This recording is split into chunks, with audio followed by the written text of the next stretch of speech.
Olá, irmãos, tudo bem? Bem, vamos dar sequência aqui, pessoal, na gravação dos nossos vídeos, né? Estamos indo agora para o terceiro vídeo em sequência, cada um aí de quase 20 minutos, é o tempo que eu procuro gravar meus vídeos. Eu acho que é um tempo bem saudável, que dá para as pessoas parar, ouvir com calma, né? As mensagens que nós temos compartilhado aqui. E no último vídeo, né, nós falamos, né, sobre a esperança que nós temos que ter. A esperança nas promessas divinas. Nós vemos que tem muitas igrejas, né, desde quando se implantou esse negócio de neopentecostal, onde as igrejas precisam incentivar as pessoas a ir na igreja por causa de bênçãos. Nós que somos temos uma idade aí, somos daquele tempo de igreja tradicional, né? A gente sabe que o nosso prazer de ir na igreja era de ir adorar a Deus. A nossa prioridade era louvar a Deus. Minha esposa está aqui do meu lado. Nós fomos da época do grupo jovem junto, né? Era colocado o grupo jovem na frente, de domingo à noite, cantava. Tinha um dia de ensaiar direitinho, né? Da gente louvar a Deus, cantava ali 2, 3 hinos, o povo sentado lá. A gente ia para o culto de domingo, abre o seu cantor aí, abre o seu inário, na paz de Natal, né? E a gente cantava: conforme a tua infinita graça, bendito seja o Cordeiro, né? Quando tinha lá a ceia, era comum cantar a música da Santa Ceia: vem cear, o mestre chama, vem cear, mesmo hoje tu te podes saciar. E eram canções que impulsionavam as pessoas a sair dali e dizer assim: mas já acabou o culto? Hoje as pessoas vão para o culto e perguntam assim: não vai acabar não? Antes a gente saía do culto dizendo assim: mas já acabou? Hoje a pessoa está no culto falando assim: não vai acabar não? Pelo amor de Deus, acaba logo. Porque a gente vai participar de uns cultos e igrejas que, pelo amor de Deus, pessoal, eu não sei que tipo de Bíblia, que tipo de Espírito Santo que está usando as pessoas. Eu não posso acreditar que o Espírito Santo passou por um update como os Windows veio passando, como os Androids veio passando. Eu não acredito nisso. O Espírito Santo e Jesus é o mesmo. É homem. Porque eu posso muito bem aqui abrir um culto para você. E abrir um culto para você e dizer assim: meus irmãos, boa tarde. Vocês podem ficar de pé e vamos falar com Deus?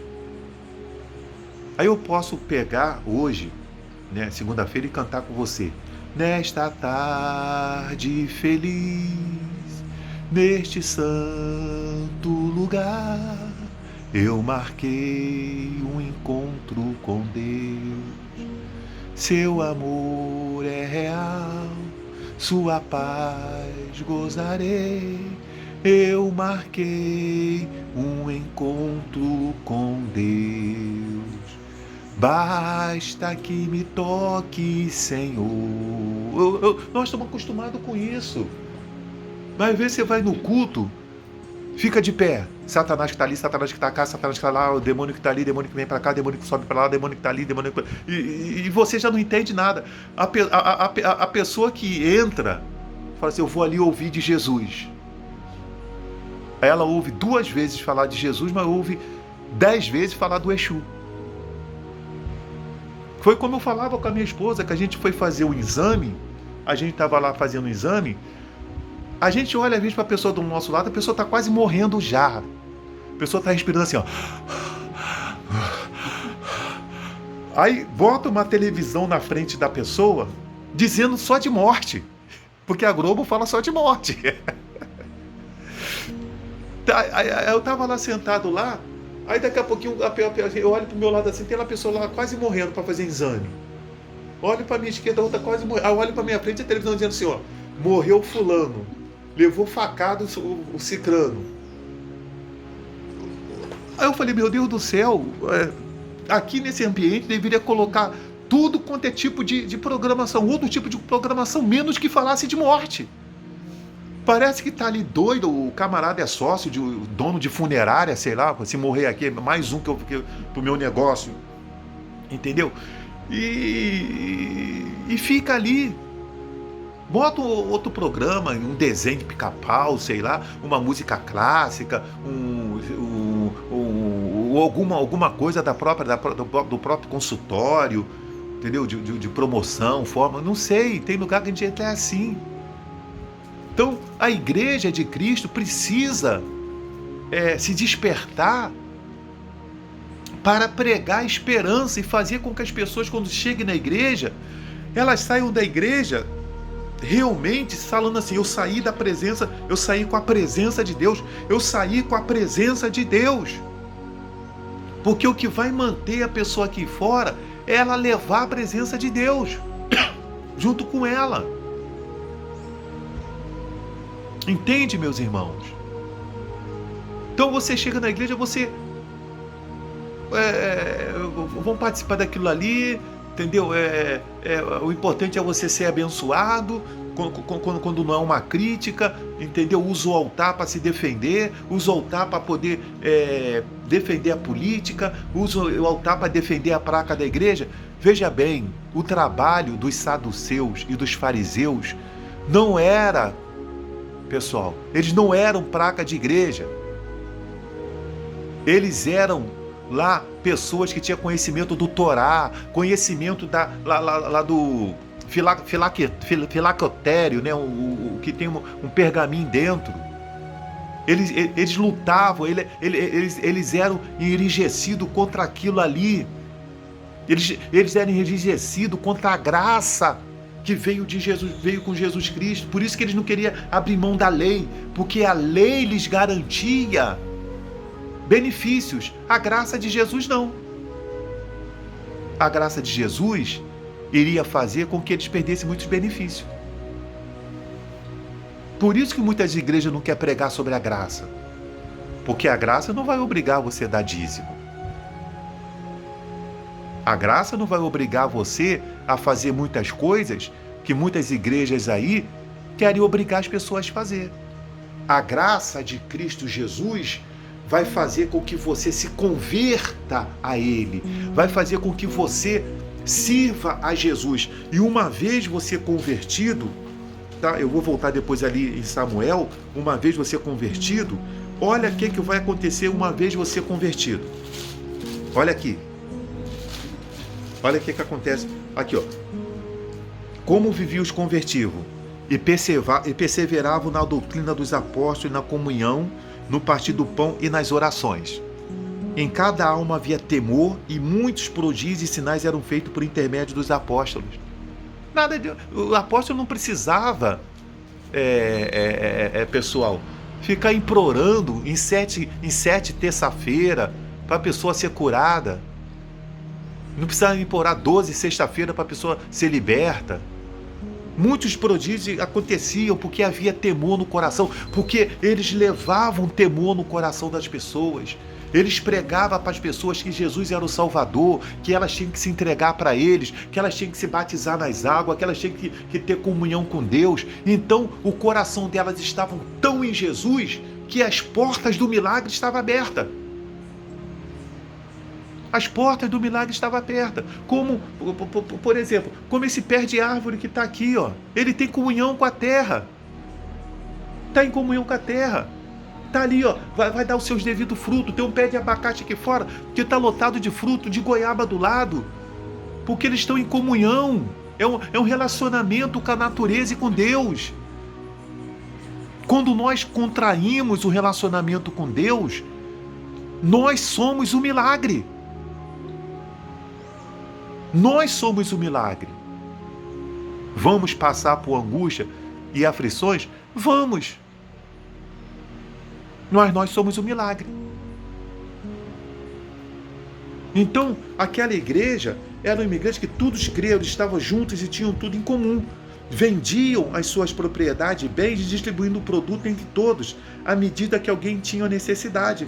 Diariamente perseveravam unânimes no templo, partiam pão de casa em casa e tomavam suas refeições com alegria e singeleza de coração, louvando a Deus e contando com a simpatia de todo o povo. Enquanto isso, acrescentava-lhes o Senhor dia a dia os que iam sendo salvos.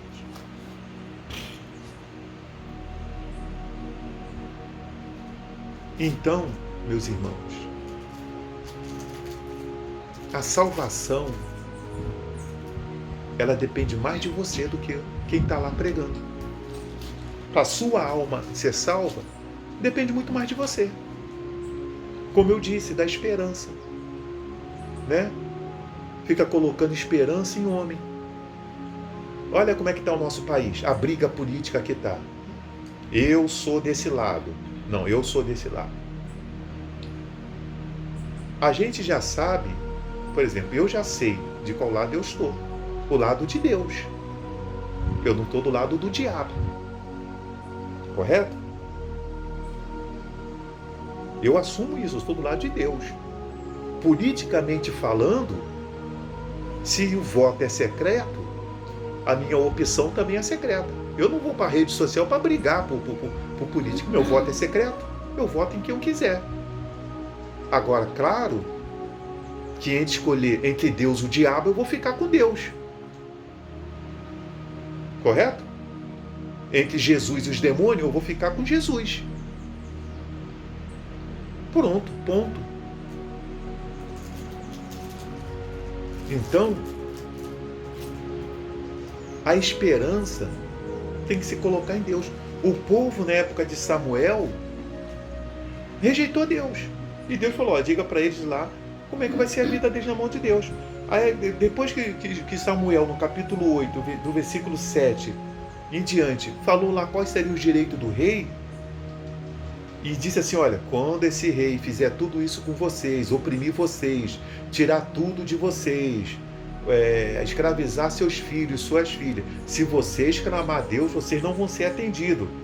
Porém, o povo não atendeu a voz de Samuel e disse, não, mas teremos um rei sobre nós. A escolha é deles. O mundo em que nós vivemos estão colhendo as suas escolhas, meus irmãos. Como eu falei no primeiro vídeo, o salário do pecado é a morte. No livro de Oséias, está escrito assim, ó, lá no livro de Oséias, está escrito exatamente assim, ó. Onde é que é? Acho que é onde? Deixa eu ver aqui, peraí. Oséias 7:7-5. Está escrito assim, ó. Cadê? Eu não vou achar? Talvez eu não ache. Mas lá no livro de Oséias... está escrito aqui, Oséias 14. Promessas de perdão. Volta, ó Israel. Pega esse nome Israel, vamos colocar o nosso.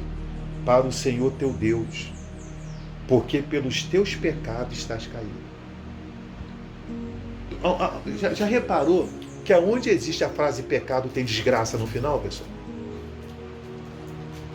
Toda vez, o salário do pecado é a morte.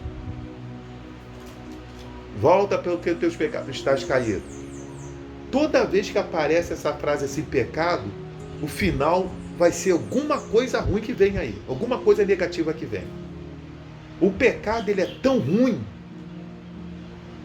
que ele não consegue terminar com alguma coisa boa.